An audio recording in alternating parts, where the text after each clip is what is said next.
Have you ever wondered why some diets work for others but not for you? The world of weight loss can feel like a complex puzzle, with countless pieces that need to fit together perfectly. But there's one piece that's more significant than the rest: the calorie deficit. You see, weight loss isn't just about cutting out certain foods or following a specific diet plan, it's about energy balance. And at the heart of this balance is the principle of calorie deficit. Think about all the diets you've heard of: ketogenic, paleo, Mediterranean, intermittent fasting. They all have different rules and guidelines, right? But if you look closer, they all serve one common purpose: to create a calorie deficit. That's right, they all aim to ensure that the energy you consume is less than the energy you burn. So, what exactly is a calorie deficit and how does it affect weight loss? Let's delve deeper into this. A calorie deficit, in simplest terms, is when you burn more calories than you consume. Now, let's delve into the science behind it. Our bodies are like complex machines, and just like any machine, they need fuel to function. That fuel comes in the form of calories, which are units of energy that our bodies extract from the food and drink we consume. These calories are used for everything from powering our brain to allowing us to move and even keeping our hearts beating. But here's the thing: if we consume more calories than our bodies need, the excess is stored as fat for us to use later. Think of it as your body's way of saving for a rainy day. However, if that rainy day never comes, and we keep adding to our savings, we end up gaining weight.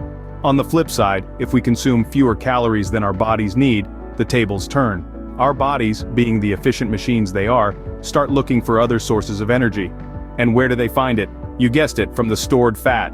They begin breaking down this stored fat to make up for the energy shortfall, leading to weight loss.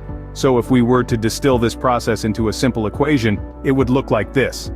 If the calories consumed are less than the calories burned, the result is weight loss. It's a straightforward concept, but it's the foundation of all weight loss regimes.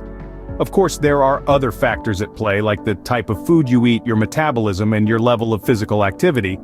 But at the end of the day, the principle remains the same. You need to create a calorie deficit to lose weight. So whether you're following a low-carb diet, a high-protein diet, intermittent fasting, or even the good old balanced diet, they're all just different ways of achieving the same thing: a calorie deficit. A calorie deficit is therefore the underlying principle of all weight loss diets. Now that we understand the science behind a calorie deficit, how do we create it? Well, there are several ways to go about it. You can eat less, move more, or better yet, do a combination of both. Let's break it down. Eating less doesn't mean skipping meals. It's about choosing foods that are nutrient-dense yet lower in calories. Think fruits, vegetables, lean proteins, and whole grains. On the other hand, moving more can be as simple as taking a brisk walk during your lunch break, cycling to work instead of driving, or joining a dance class. Every bit of physical activity counts. Remember, there's no one-size-fits-all approach. The method that works best for you can depend on your lifestyle, preferences, and health conditions. The key is to make sustainable changes that you can maintain in the long run, and most importantly, listen to your body. Remember, achieving a calorie deficit does not mean starving yourself. It's about making healthier choices and becoming more active. In conclusion, a calorie deficit is the key to weight loss. This simple yet profound truth is the cornerstone of all successful diets. Let's take a moment to recap what we've learned. All diets, regardless of their name or type, have one common goal: to create a calorie deficit.